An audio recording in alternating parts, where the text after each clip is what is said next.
With the world on edge, people are looking to their leaders for reassurance and answers. Unfortunately, we have him. So last night, the president held an emergency live address from the Oval Office to calm the nation down and to find someone else to blame.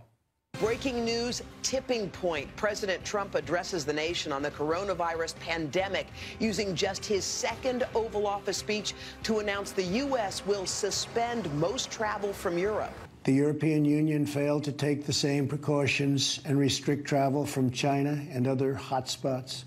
As a result, a large number of new clusters in the United States were seeded by travelers from Europe.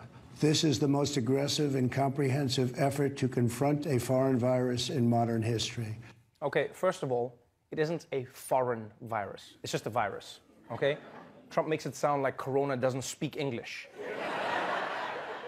And also, we can blame Europe for many things. Colonialism, skinny jeans, Piers Morgan, but this virus is worldwide, all right? It was gonna get here no matter what Europe did. Honestly, it's beginning to look like shutting down borders is just Trump's go-to solution for everything. This is all he thinks about. What problem? Shut a border. Problem? Shut a border. Does he do this in his personal life too? Yeah? Is Melania just like, I don't love you anymore, Donald? And he's like, close the borders. No one's getting in or out of this marriage.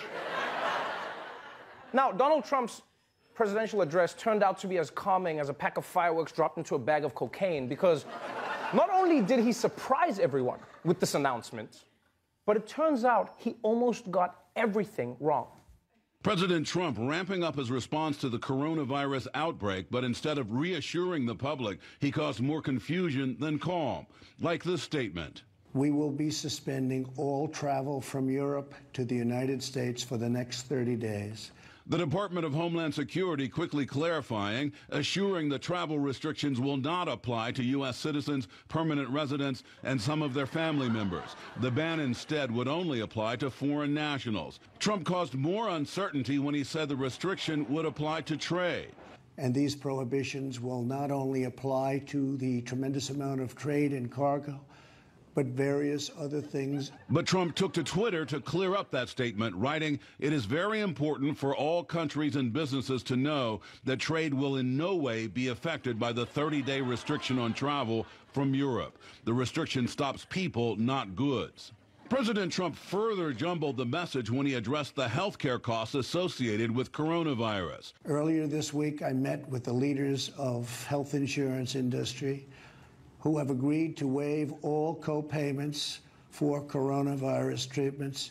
A White House official later corrected the notion, saying co-payments would be waived only for coronavirus tests, not for treatments of the disease.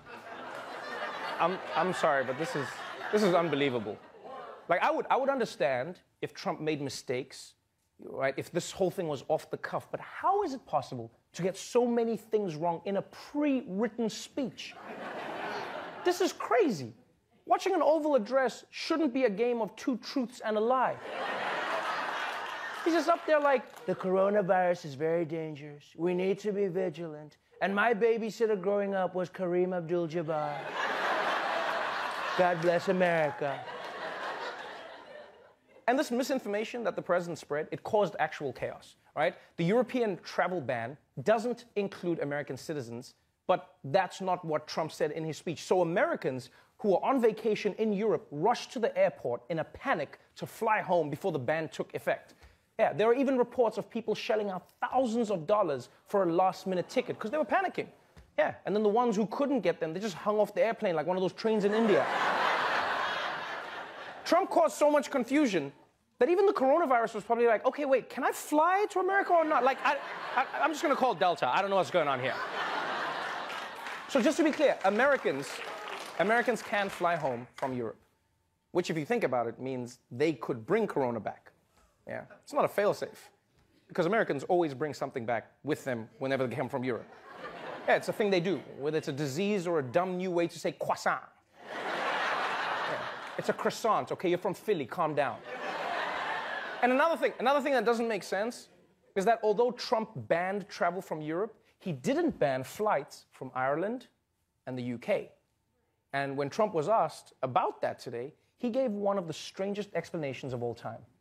And one of the reasons UK basically has been, it's got the border, it's got very strong borders, and they're doing a very good job. They don't have very much infection at this point, and hopefully they'll keep it that way. Sorry, what? The UK is fine because it's got the border. Other countries in Europe also have the border. Unless maybe does he mean the water? Is that it?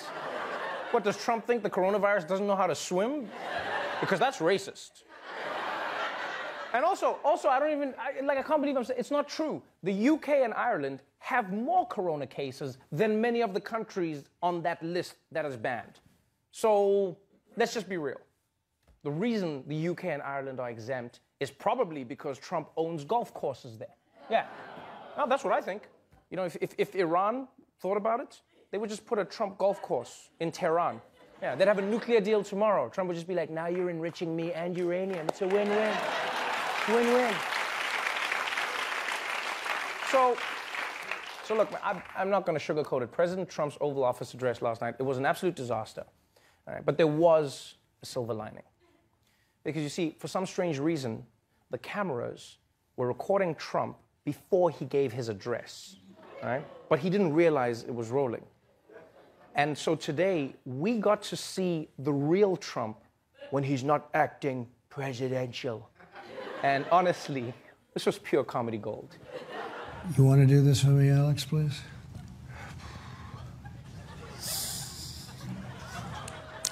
What's our time, mate? Yeah, 2 minutes and 20 seconds. Do you like the book being on the desk or not? Or would you rather have it not be? Maybe it looks better. It gives you something up here, right? Does it matter? A what? Wow. Uh-oh. I got a pen mark. Anybody have any white? Do you have any white stuff? Oh, does anyone have any white stuff? First of all, his name is Mike Pence, okay, Mr. President? But can I just say, I can safely say this is the first time in my life that I've seen the deleted scenes of a presidential address.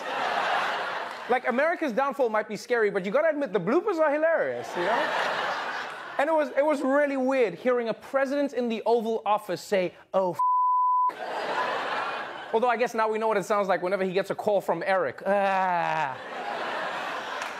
Now, I'm gonna go out on a limb and say that Donald Trump is as freaked out by coronavirus as regular citizens, which is wild because he's the president. And the reason I say that is because it turns out the cameras carried on rolling after Trump ended his speech. And his reaction was priceless. God bless you, and God bless America. Thank you.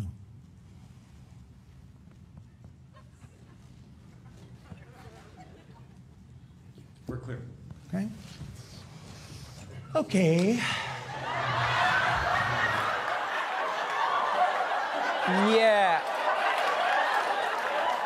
That is not the sound you want to hear from a president after a serious address.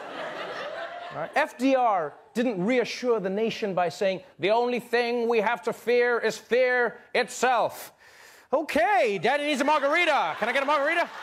I need a drink. Oh, they're still here? So look, this is all to say that despite the efforts of sports leagues, amusement parks, state and local governments, unfortunately, the man at the top just does not seem to have his shit together. And with coronavirus now in full pandemic mode, all I have to say to that is, oh,